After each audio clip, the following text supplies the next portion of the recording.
In this video, I'm going to show you how to add direct reports in BambooHR. To start, log into your BambooHR account and ensure you have administrative privileges. It's important to understand that in BambooHR, you cannot manually add direct reports. Direct reports are automatically created when an employee is set to report to a particular manager.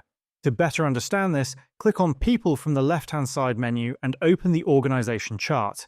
Here, you can expand any manager's profile to see the employees who report directly to them.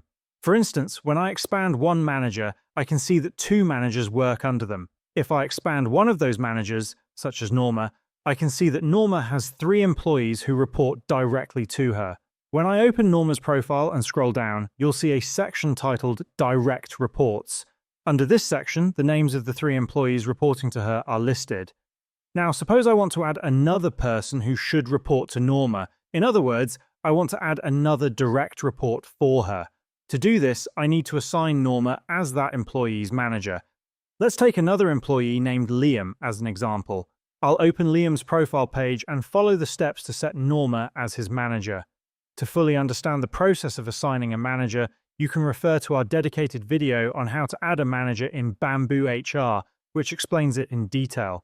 Once I have set Norma as Liam's manager, I'll return to Norma's profile and refresh the page. When I scroll down again, you'll now see that under the Direct Reports section, Liam has been added as well. This means Liam now reports directly to Norma, and that's how you can add direct reports in BambooHR.